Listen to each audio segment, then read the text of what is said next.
it's Amy Jo, and I'm here to show you today how I made this little notebook cover.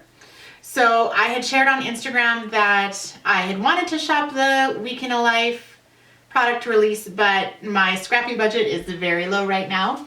So I looked through my stash and I found a whole bunch of great stuff because I buy great stuff and I had a lot of it. And so I found this yellow striped paper, which was very similar to the album, and then a bunch of Week in the Life chipboard and old product that I had, and I made myself this little folio. And then inside it just holds a couple of little notebooks, and again I just used older product here. A lot of this is from Ali's shop, just in past years, stuff that I never ended up getting around to using. Like I've got these little acetate days of the week that I just sandwiched between two pieces of paper. And I made myself this great little book. And so really all it needs now is the stories, and it's got plenty of room for stories and photos and all sorts of little things. And I was even able to add quite a few embellishments into it already. So a bunch of people had asked me, how did I make this? How did I get it all set up? So I'm going to kind of walk you through how I made the cover. And you're going to need a few things. You'll want to start with your papers. So I'm going to make one for keeping track of my gardening things. And this one's going to be smaller than the other one that I made, simply because I don't need one quite that tall. This one, what I did was I measured some of the page protectors and then I added about 1/4 inch all the way around. I think I did a wider one though so that I could get some wider pieces of paper in. So it was slightly taller and then a little bit wider. So I believe what I started out here was 8.5 or maybe 8 3/4 tall. And then the side pieces on this one were about 5.5 inches.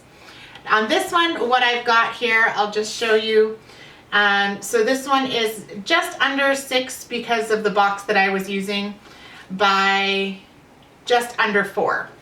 So this one's gonna end up being a 4x6 little book. And then I also cut out a 1-inch spine to be the spine for this one. So what you want to do is take the paper that's going to be the outside, which I want this to be the outside, and put it face down. And now what I'm going to do is I am going to adhere my cardboard pieces onto the back of this in a row. So cover, spine, cover. And it doesn't matter, you can put it this way or this way, it really doesn't matter at all. And you want to try to get it on as straight as possible and lined up with each other so that the edges of your book are also straight. So I'm going to put adhesive all on the back of this one. When you put it on your paper should be a full 1/4 inch larger than your cardboard all the way around. So you want to make sure that you have the edges to fold over. Now with this one, I'm going to put it just slightly beside so that there's a little bit of room there for me to fold this.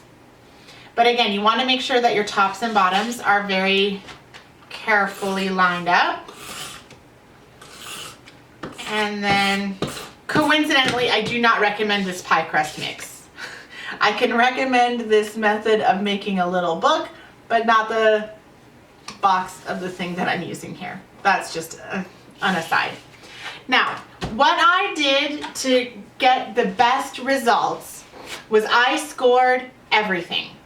So I went from the other side. Now here's a little bit of, you have to kind of find where your lines were and score wherever you're going to fold, because pattern paper doesn't always fold really well on its own.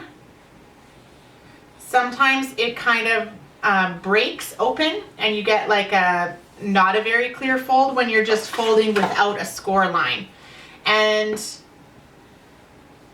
because you've got the cardboard is slightly wider, you have lines to follow to score this paper as clearly as possible so that you get the best fold.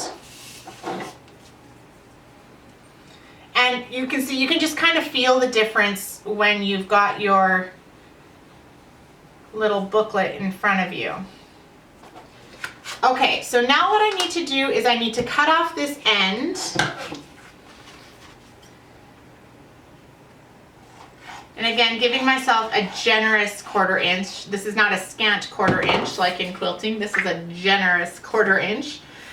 And now I'm just going to carefully start, I'm going to work from the middle outwards on getting that fold to come up. And then I'm going to do the other side, and I'm going to fold that one.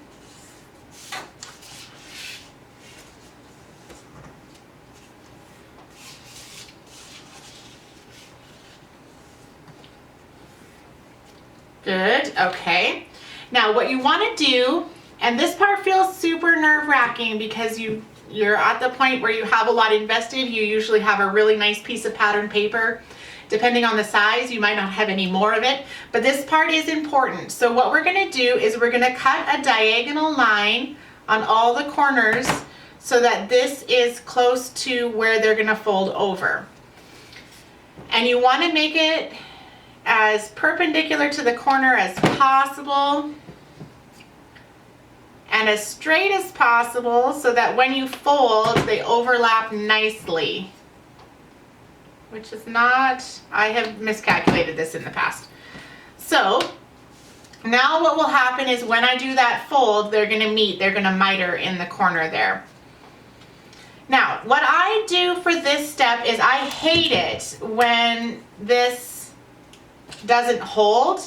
So I don't really trust very many adhesives, and I just take small pieces of tape because I never want to tape too much at once in case I get it totally wrong. And I tape that fold down so that it stays no matter what. And you're just going to work your way around the whole edge doing the same. I always like to start in the middle and work my way out so that if I fold it a little bit wonky or if something weird happened, you can kind of nudge fullnesses together. I'm going to do the same here.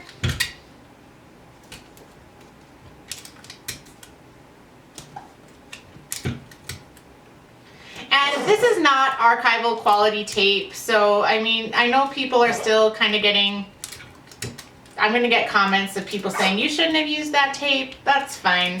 If you don't want to use tape, don't use tape. If you want to use some glue, that's great. I just find for me this is the quickest and the easiest way to ensure that this is going to stay down, that it's not going to pop back up on me in any way. And it's going to be concealed. It's not going to be touching any photos. Honestly, I am pretty sure my whole album is going to fall apart long before this tape is going to cause any problems. Okay, so then I've just gently folded it here. I don't want to get too aggressive with it. So you can see, here's the start of my little book, and I've got a nice 1-inch spine here. And now I'm going to put my stripy pattern paper on the inside. So I think I have to cut this down a little bit. I think it's slightly too big. I have no pens close by. Oh, here we go. As you can see, I am pretty exact about this. Just joking, I'm not at all exact about anything. I am definitely figure it out as you go, fly by the seat of your pants kind of person. So I'll just cut this to the size that I want.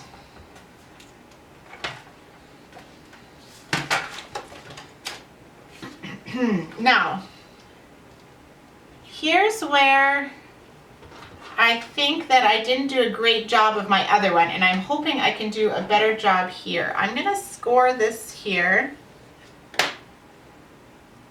Now, I'm going to fold it first. On my last book, I put it together flat, and it just wants to stay flat. So on this one, I'm gonna try putting it together folded and see. Oh shoot, it's sticking to my fingers. I could have predicted that. I'm gonna see if this does any better for getting it to stay folded.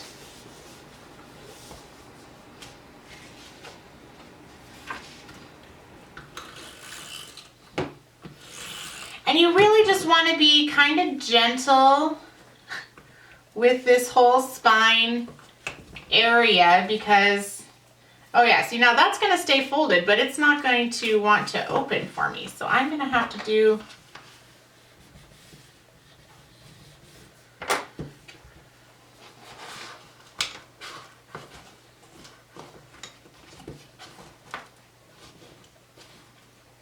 okay, I'm going to be a little bit more flexible with this front half. That back one is going to stay folded no matter what I do now. So this one ends up being a little bit more flexible. And you kind of just want to work the fullness out because there will be a little bit. It's not going to be perfect until you kind of get that fold working the way you want it to work. And this one's never going to do it because of the way that I did this, but that's okay because the back can kind of stay. That's going to be fine for me. Oh, except for this next step, I suppose.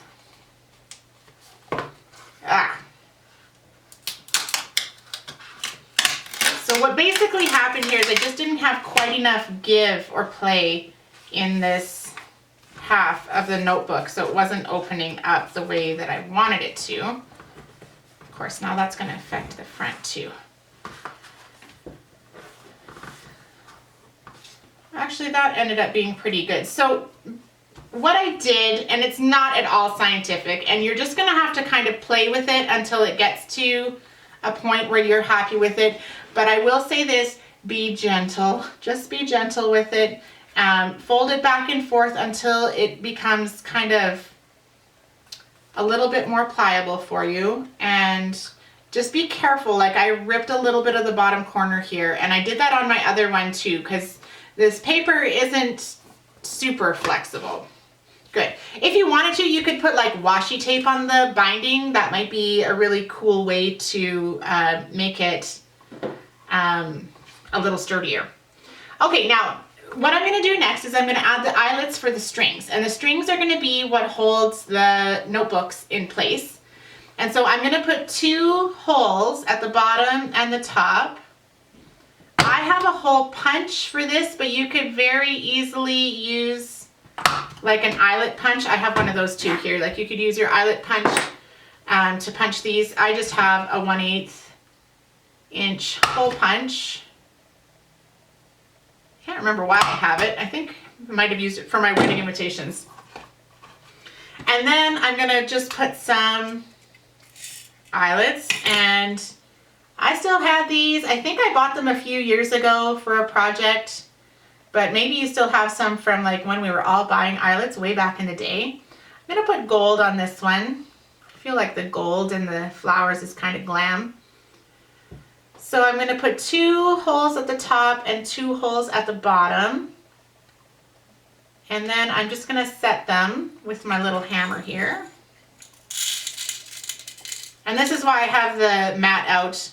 I don't normally scrapbook with this mat, but it's here because I knew I would need it for this step.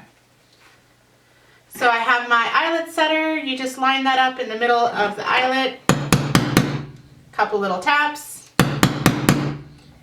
You make sure you squish your eyelet really good. That one did well. This one did weird. I don't know why. Maybe I didn't quite get it in the middle. There we go. Okay. Now what I did, so you can see I've got my little holes there now. I would have used elastic for this step, except for that I didn't have any, and I was trying to complete this project without leaving the house because stay at home, guys. And I did have this kind of, it's a little bit coated, it's just kind of cord, And I strung it from the inside to the outside and then back in on both ends. So I might replace this when I have a chance to go to a craft store and maybe just buy some elastic cord, like just really thin elastic cord. But you know what? Work with what you've got. And I have a lot of craft supplies and I made it work. So what I did is I just did a simple knot in the middle. So now I have 2 little strings here, and you could really increase the number of strings too. Like if you had a thinner cord that you wanted and you wanted more notebooks in your little notebook cover, you could put more strings through. Like I have enough room in these eyelets that I could probably string a second one through so that I would have 4 little holders. But now when I make my notebooks, I'm just going to make them in between this size here so that they can slip in, and this will just hold them inside the little book. So I can have as many or as few as I want in there, and that's just a great little size. So I'll just show you once more how the bigger one turned out. Again, I did the same thing. I put the cord through the top and the bottom, and it's just on the inside. Now I have more notebooks in this because what I did is I strung 2 notebooks together with a large elastic band. Kind of the same method that I would use for a traveler's notebook cover if I wanted to put a lot of notebooks in, or little extras or pockets or something like that. So I just snuck them inside there, so there's 2 notebooks on each cord in this booklet. You can see there's the middle. So 2 notebooks on this side and 2 notebooks on this side here. If I can find the middle, I don't even know where it is. Here it is. So this one has Friday, Saturday, and then this one has Sunday and a little bit more. This side has Monday and Tuesday on one, and then Wednesday and Thursday on another notebook. And then I've just added, like you can see, little tiny pieces getting ready. So hopefully that inspires you to make your own little notebook cover.